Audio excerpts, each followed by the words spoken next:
वचन बाबूजी महाराज भाग चौथा सिलसिला वचन 8वां। सूरत सत्पुरुष की अंश है और उसका सिलसिला अंतर में जुड़ा हुआ है, इसलिए वो लौटकर सत देश में जा सकती। जितनी चाहे मन व माया के देश से ताल्लुक रखने वाली हैं, वो सब जब जायल हो लेंगी तब सूरत जागेगी और सत्य परमार्थ की चाह पैदा होगी। चाह यानी आस के अनुसार बास मिलता है। जो आस जहां पूरी हो सकती है वहां वो खींच कर लाती, वहां उसके पूरा करने का सामान मौजूद रहता है। उसको पाकर उसमें ममत्व पैदा होता है कि ये मेरा है। तब उसमें मोह यानी बंधन उत्पन्न होता है और उसमें जो रस मिलता है उससे नशा यानी मद चढ़ता है। नशा चढ़ने पर उसमें विकार पैदा होता है, तब उसमें त्रास होती है।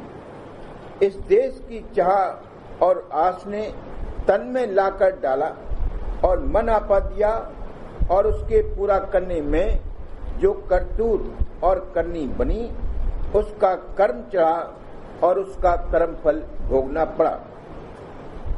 कर्म किए जैसे देही में फिर तैसा फल पाया। जब कर्म फल भोगने का वक्त आया तब उस आस में त्रास पैदा हुई। इस प्रकार ये जीव बराबर आस और त्रास में भटक रहा है, मगर इससे परमार्थ का कोई नतीजा नहीं निकल सकता, क्योंकि खाली त्रास होना काफी नहीं। त्रास के बाद निराश होना चाहिए। बहुत काल के बाद आस त्रास में बढ़ते बढ़ते जब इस देश से निराश होगा तब सूरत जागेगी और उसमें सत देश में जाकर पूरी होने वाली चाह और आस पैदा होगी।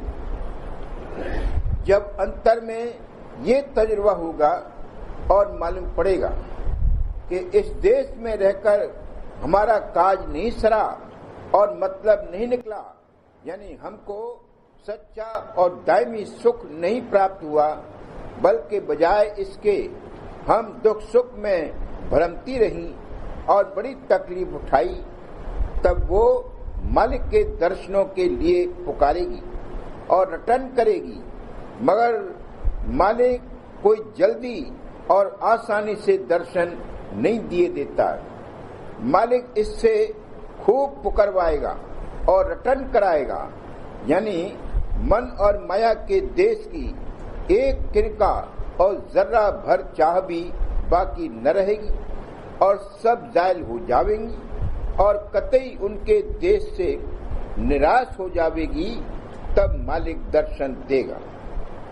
वैसे जिस कदर यहाँ से निराश होती जाएगी अंतर में दर्शन मिलेंगे, यानी जिस कदर यहाँ की रचना और आकार को छोड़ती जाएगी उसी कदर विशाल रूप के दर्शन मिलते जावेंगे। होते होते एक दिन सत देश में पहुंचकर सत्पुरुष राधा स्वामी के दर्शन प्राप्त होंगे और शांत व तृप्त हो जाएगी।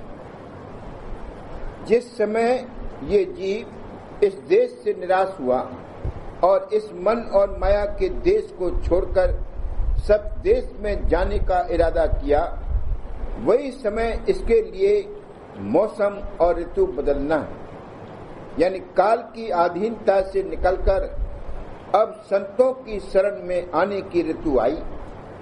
अब भक्ति करके उनसे भगवा दान और भक्ति दान लेने की ऋतु आई। अब ये संतों के परमार्थ की कार्रवाई कर सकता है और उनके उपदेश मान सकता है और ग्रहण कर सकता है। अब तक जो किया वो ये था कि खाक छानी और धूल फांकी और पानी मथा जिसमें से विष निकला। मक्खन तो पानी में है नहीं। मन व माया के देश में भोगों के पीछे दौड़ना ये धूल फांकना है और परमार्थ के नाम पर भी जो कार्रवाई अब तक की गई वो खाक छानना और पानी मथना था। नीचे के 3 चक्रों में विष है, उनको मथने से विष निकलेगा। ऊपर के 3 चक्रों में पानी है, जिसको मथने से कुछ हाथ नहीं लग सकता।